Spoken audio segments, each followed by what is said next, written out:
오늘 촬영일 9월 6일이고요. 부동산 얘기를 좀 하겠습니다. 627 부동산 대책이 나오고 2개월 반 정도 흐르고 있어요. 보통 정책이 나오면 3개월 이 정도밖에 안 가요. 조금 더 길게 봤을 때도 6개월을 넘지 못하거든요. 대한민국 부동산 정책의 역사를 보면 그렇습니다. 그래서 문재인 정부 때 정책이 20개가 넘는 게 나온 거거든요. 두세 달 간격으로 계속 나온 거예요. 627 부동산 대책이 나오고 빵 시장이 죽었잖아요. 근데 요즘 다시 스물스물 움직임이 보이고 있습니다. 조만간 이제 이재명 정부의 두 번째 부동산 대책이 나올 거예요. 공급 관련돼서 언급이 있을 확률이 상당히 높고요.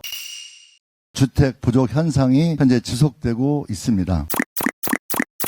결과적으로 이 대책은 실패할 겁니다. 어떤 유의미한 공급이 아니라 어떤 임대주택을 늘려준다, 이런 류의 대책일 확률이 높아요. 현 정부가 추구하는 방향성은 대한민국 국민들이 집을 살 수 있게 해주는 게 아닙니다. 부동산이란 게 되게 무서운 겁니다, 여러분. 유주택자가 되잖아요. 폭락이가 되지 않아요. 무슨 말씀인지 이해되세요? 마인드가 바뀌어요. 왜 집값이 떨어지길 바래요? 집이 없으니까. 근데 내가 집을 갖게 되는 순간 사람은 이 가치관이 바뀌기 시작해요. 그래서 부동산이란 게 되게 무서운 거고, 부투스쿨 구독자분들이 한 살이라도 젊으실 때 부동산을 사보시라는 거예요. 40, 50대가 돼서도 내가 계속 폭락하고 있는 것만큼 인생에 비극적인 일은 없습니다. 대한민국 부동산 역사를 공부해보면 알아요. 기본적으로 부동산 가격은 떨어질 수 없어요. 지하철비가 떨어지나요? 김밥값이, 짜장면값이 떨어지나요? 오히려 지역별로 양극화만 더 심해지지 기본적으로 인플레를 먹고 간단 말이에요. 그거를 인정하지 않으면 자본주의를 인정하지 않는 거고요. 지금보다 10년 뒤 서울 아파트 값은 또 올라 있을 거고요. 그동안의 역사를 봤을 때 보통 10년에 2배 정도를 얘기합니다. 지금 10억대 하는 아파트는 10년 뒤에 20억대가 돼 있을 확률이 높습니다. 물론 인구 구조의 변화, 어떤 저출산, 그런 거에 따라서 이제 아예 망가지는 지역들은 처참히 망가질 거예요. 일본의 사례를 보면 알죠. 아예 그냥 사람들이 다 빠져나가니까. 근데 가는 데들은 또 오히려 더 갑니다. 자, 서울 핵심지 아파트는 앞으로 10년 뒤에 지금보다 2배는 더 올라 있을 확률이 매우 높다. 그럼 우리가 할 일은 항상 이런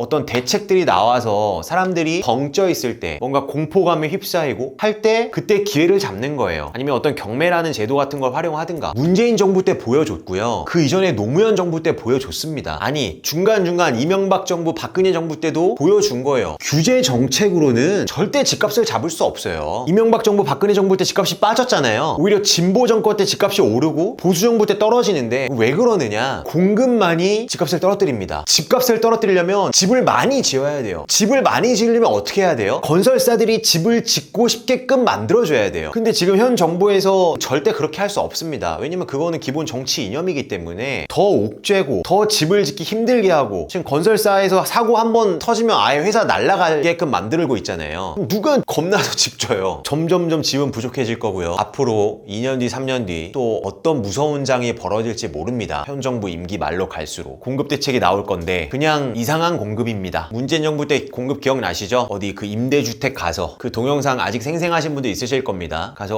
뭐 살만하네 그죠?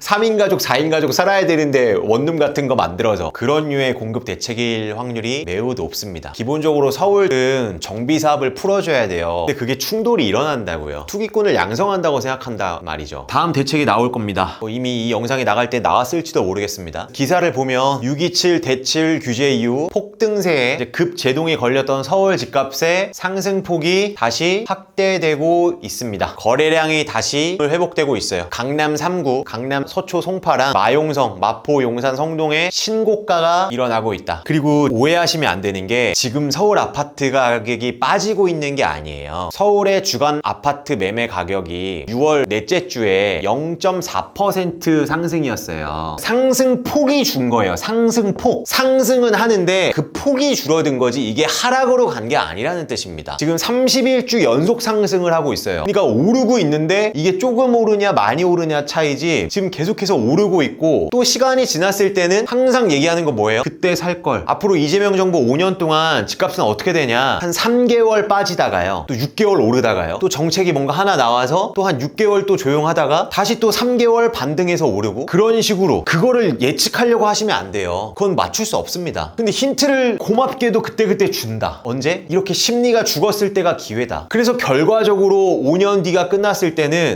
그때 살 거리라는 결론에 도출할 확률이 매우 높다. 지난 부동산 역사가 보여주잖아요. 부동산 가격은 그런 식으로 못 잡는다는 게 나왔잖아요. 근데 이번엔 다를 거야 라고 생각하는 게 너무 신기하지 않나요? 문재인 정부 5년 기억 안 나세요? 결과가 어떻게 됐어요? 5억 하던 서울 아파트가 12, 13억이 됐습니다. 이때는 비벼볼 수 있었어요. 이제 못 사잖아요. 이제 앞으로 서울 아파트는 누구나 다 살 수 있는 시대가 이제 사라집니다. 다만 내가 할 수 있는 걸로 서울 하급지를 가든 경기권 수도권을 가든 그 레일 위에는 올라타고 계셔야 된다는 거예요. 제가 요즘 느끼는 게 지금 사회 초년생인 분들은 그 문재인 정부 5년을 모르시더라고요. 그걸 겪은 분들은 윤석열 정부 때 집을 사셨거든요. 그때 한번 빠져서 기회가 왔을 때. 그때 어떤 상대적 박탈감을 너무 많이 느꼈으니까. 지금 이제 막 취업해서 재테크에 관심 갖고 뭐 이제 갓 결혼해서 부동산에 관심 갖는 분들은 이런 시절이 있었던 걸 또 모르더라고요. 이런 시절이 있었습니다. 그럼 이 지금 12, 13억 하는 게 당장 2배까지는 아니겠지만 보통 10년에 2배 정도 보거든요. 그럼 이 12, 13억이